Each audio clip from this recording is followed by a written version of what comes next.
지난 5일 정부 주도의 중금리 대출 상품 사이돌 대출이 출시돼 이 중금리 대출 상품을 판매하는 은행이 크게 늘었습니다.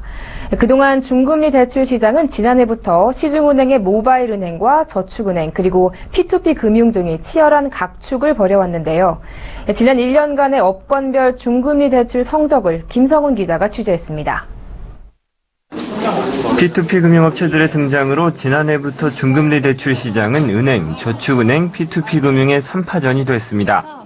10% 이하 금리로 가장 먼저 중금리 대출에 물꼬를 튼 것은 금리 연 5.75%에서 9.55%의 우리은행 위비 모바일 대출입니다. 위비 모바일 대출의 누적 대출 잔액은 출시 1주년이었던 지난 5월 기준 1,220억 원이었습니다. 신한은행도 지난해 12월 모바일 전문은행 써니뱅크를 출범하면서 연 5.08%에서 9.03% 금리의 써니 모바일 간편 대출을 내놨습니다. 지난 5월 말까지 써니 간편 대출 신청금액 합계는 328억 원입니다. 지난해부터 10% 내외의 중금리 대출을 연이어 출시한 저축은행들도 만만치 않은 실적을 올리고 있습니다. SBI저축은행이 지난해 12월 선보인 대출금리 연 6에서 13%의 모바일 신용대출 사이다는 출시 7개월 만에 900억 원을 돌파하는 기염을 토했습니다. JT친해저축은행도 같은 시기에 최저 연 12% 금리의 원더풀 와우론을 출시해 현재까지 누적 대출액이 520억 원가량 됩니다.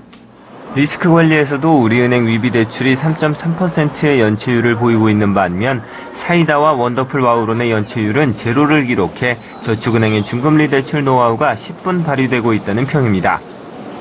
저축은행들이 중금리 대출에서 큰 성과를 거두고 있다면 후발주자라 할 수 있는 P2P 금융업은 괄목할 만한 성장을 이뤄냈습니다. 지난해 말 P2P 금융업체의 누적 대출 금액은 200억 원이 채 되지 않았습니다. 하지만 빠르고 편리한 대출 프로세스로 불과 7개월 사이에 상위 5개 업체의 누적 대출액이 1,100억 원을 넘어서며 5배 이상 성장했습니다. 상위 5개 업체 중 3개 업체는 현재까지 연체율이 제로이고 나머지 2개 업체의 연체율도 0.8%가 채 되지 않습니다. 서울경제TV 김성훈입니다.